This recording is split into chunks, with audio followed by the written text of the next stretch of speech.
Welcome friends, स्वागत है आपका मेरे YouTube चैनल IAS यात्रा में। तो फ्रेंड्स, आज का टॉपिक है अक्षय ऊर्जा का उत्पादन बढ़ने से भी होगा पर्यावरण को नुकसान, जाने कैसे। तो फ्रेंड्स, आपको जानना ज़रूरी है, यदि आप UPSC की तैयारी कर रहे हैं तो अक्षय ऊर्जा के उत्पादन से भी पर्यावरण को किस तरह नुकसान पहुंच सकता है। तो फ्रेंड्स, यदि आप मेरे चैनल पर नए हैं तो प्लीज़ लाइक, शेयर और सब्सक्राइब ज़रूर कीजिए और बेल आइकन को ज़रूर दबाइए ताकि इसी तरह की वीडियो नोटिफिकेशन जल्द से जल्द आप तक पहुंच सके। तो फ्रेंड्स, चलते हैं टॉपिक की तरफ। क्वींसलैंड विश्वविद्यालय के शोधकर्ताओं के एक नए अध्ययन में चौंकाने वाले तथ्य सामने आए हैं।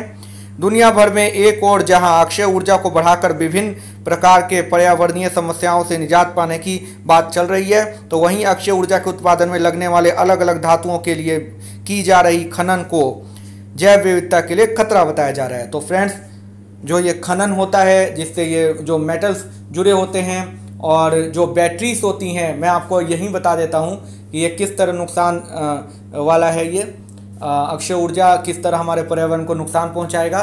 जो बैटरीज इसमें लगती हैं, जो धातुएँ इसमें लगती हैं, वो जो खनन के द्वारा निकाली जाती हैं और जो ई वेस्ट बाद में क्रिएट होता है तो उसके द्वारा पर्यावरण को नुकसान हो सकता है। आगे हम इसके विषय में और जानकारी ले लेते हैं। अक्षय ऊर्जा का उत्पादन करने के लिए विभिन्न धातुओं की आवश्यकता होती है और इन धातुओं को खनन के द्वारा निकाला जाता है। अब शोधकर्ताओं ने चेतावनी दी है कि इस खनन की वजह से जैव विविधता के लिए खतरा बढ़ गया है। तो क्वींसलैंड विश्वविद्यालय द्वारा किए गए एक अध्ययन में इसके प्रति आगाह किया गया है। यह अध्ययन नेचर कम्युनिकेशन नामक पत्रिका में प्रकाशित हुआ है। शोधकर्ता डॉक्टर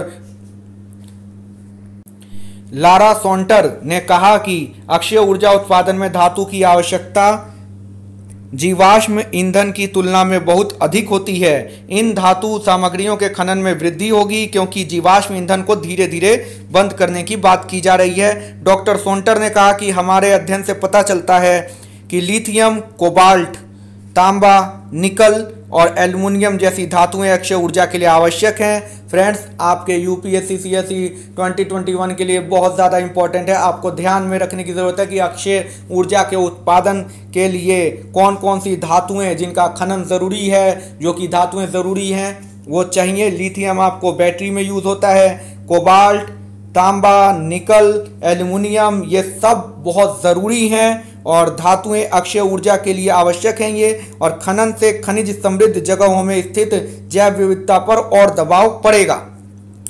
शोध टीम ने दुनिया के खनन क्षेत्रों का मानचित्रण किया है। व्यापक डेटाबेस के अनुसार इसमें 62,381 पहले से चल रही हैं और नई और बंद हो चुकी खदानें शामिल हैं। इन खदानों से 40 विभिन्न प्रकार की सामग्रियों को निकाला जा रहा था। उन्होंने पाया कि संभावित खनन गतिविधि वाले क्षेत्र में 5 करोड़ 50 मिलियन वर्ग किलोमीटर जगह शामिल है और यह अंटार्कटिका को छोड़कर पृथ्वी का 35% स्थलीय भूमि की सतह है। इनमें से कई क्षेत्र जैव विविधता संरक्षण के लिए महत्वपूर्ण स्थान है। तो फ्रेंड्स, सोलर पैनल लगाने के लिए या अक्षय ऊर्जा जो है किसी भी प्रकार की जो अक्षय ऊर्जा है, रिन्यूएबल रिसोर्स ऑफ एनर्जी, वो खतरनाक हो सकता है पर्यावरण के लिए। और किस प्रकार हो सकता है, इस वीडियो में हम यही जान रहे हैं।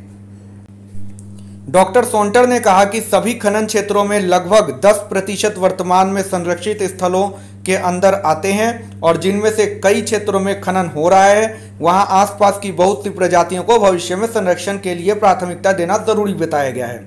खनन क्षेत्रों के संदर्भ में विशेष रूप से अक्षय ऊर्जा उत्पादन के लिए आवश्यक सामग्री को निशाना बनाना ठीक नहीं है।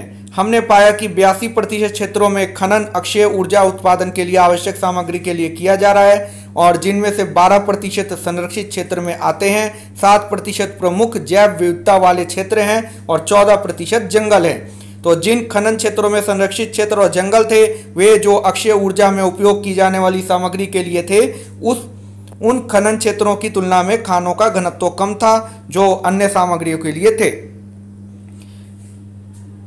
UQ के centre for biodiversity and conservation science और वाइल्ड लाइफ कंजर्वेशन सोसाइटी के प्रोफेसर जेम्स वॉटसन ने कहा कि जैव विविधता पर अक्षय ऊर्जा ग्रीन एनर्जी के भविष्य के प्रभावों को अंतर्राष्ट्रीय जलवायु नीतियों में नहीं माना गया है। प्रोफेसर वॉटसन ने कहा, ये काफ़ी इम्पोर्टेंट फैक्ट है फ्रेंड्स, 2020 के संयुक्त राष्ट्र की जैव विविधता के लिए रणनीतिक योजना के बारे में दुनिया भर में वर्तमान में किए जा रहे विचार विमर्श में नए खनन से होने वाले खतरों को गंभीरता से नहीं लिया जा रहा है और शोध दल ने कहा सावधानी पूर्वक तय रणनीतिक योजना की तत्काल आवश्यकता थी। डॉक्टर सोंटर ने कहा अक्षय ऊर्जा उत्पादन के लिए अधिक खदान से निकाली जाने वाली सामग्री के रूप में जैव विविधता के लिए खनन का खतरा बढ़ जाएगा। तो friends, thank you for watching this video, और यदि आपको इस वीडियो से कुछ नॉलेज मिली हो तो अपने दोस्तों के साथ ज़रूर शेयर कीजिए ताकि उनकी भी यूपीएससी सीएससी की तैयारी काफ़ी अच्छे से चल सके 2021 की। और मैं आपसे वादा करता हूं कि आपको जो भी यूपीएससी सीएससी से रिलेटेड इम्पॉर्टेंट फैक्ट्स होंगे वो आप तक इस चैनल के माध्यम से ज़रूर पहुंचेंगे। इसलिए फ्रेंड्स, इस चैनल को सब्सक्राइब कर लीजिए, और यदि आपके कुछ क्वेश्चंस हैं तो कमेंट सेक्शन में आप पूछ सकते हैं, हमें उसका आंसर देने में खुशी होगी। तो thank you for watching friends.